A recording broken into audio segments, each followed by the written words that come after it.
নমস্কার বন্ধুরা, রান্নাবাজিতে আপনাদের সবাইকে স্বাগত জানিয়ে আজ একটি নাড়ু রেসিপি শেয়ার করছি। এই নাড়ুটি বানানোর জন্য আমি প্রথমে নিয়ে নেব খেজুর। 100 গ্রাম খেজুর নিয়ে নেব।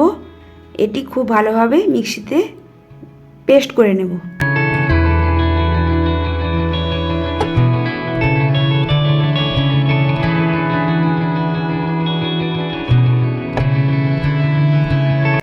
খেজুরগুলি মিক্সিতে খুব ভালোভাবে পিষে নিয়েছি।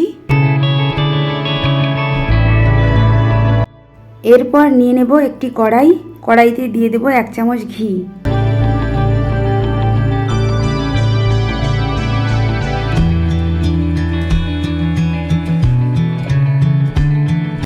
ঘিটা গরম হয়ে যাওয়ার পর আমি দিয়ে দেব 50 গ্রাম কালো কিশমিশ এবং কিছুক্ষণ নাড়াচাড়া করে নেব। যখন দেখব ছোট ছোট বলের মতো ফুলে গেছে তখন আমি ওই কিশমিশগুলো নামিয়ে নেব।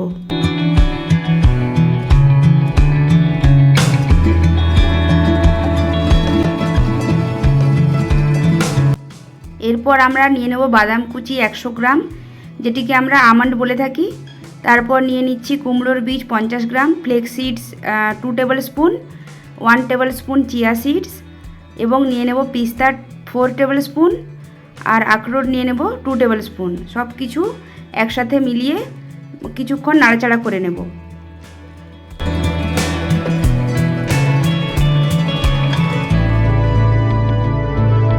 আপনারা কিন্তু ঘিতেও ভেজে নিতে পারেন, আমি বিনা ঘিতেই ভেজে নিলাম। তো আপনাদের যেটা পছন্দ, যেমন পছন্দ তেমন করেই ভেজে নিতে পারেন। এরপর আবারও কড়াইতে ঘি দিয়ে দেব। ঘি দেওয়ার পর শুকনো কোরানো নারকেল 50 গ্রাম দিয়ে দিলাম। এই নারকেলটিও কিছুক্ষণ আমি নাড়াচাড়া করে নেব। তার সাথে দিয়ে দিলাম পোস্ত।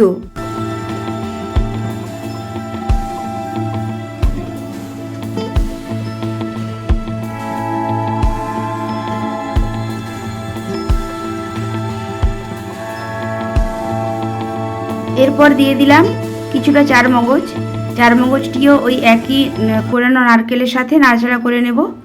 নাড়াচাড়া করে নেওয়ার পর ওটি নামিয়ে নিতে হবে।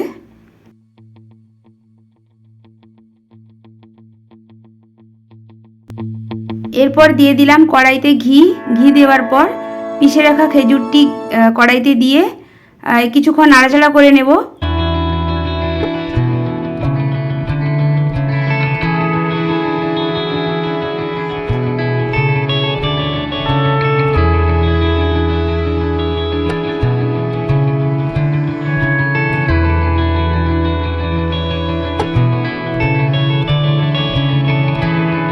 যখন দেখব খেজুরটি গুড়ের মতো চিটচিটে হয়ে এসেছে তখনই ভেজে রাখা ড্রাই ফ্রুটসগুলো দিয়ে দিতে হবে এবং খুব ভালোভাবে মিশিয়ে নিতে হবে।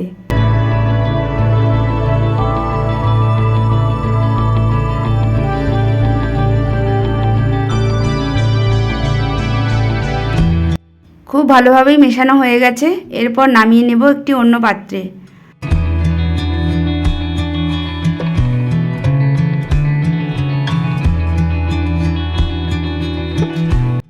মিশ্রণটি যেহেতু গরম আছে তাই খুবই সাবধানে এক এক করে নাড়ুগুলি গড়ে নেব। যদি আমার এই নাড়ু রেসিপিটি আপনাদের ভালো লেগে থাকে তাহলে লাইক, কমেন্ট, শেয়ার এবং চ্যানেলটি সাবস্ক্রাইব করে আমার পাশে থাকবেন। দেখা হচ্ছে আবারও একটি নতুন রেসিপি নিয়ে। আজকের মতো টাটা।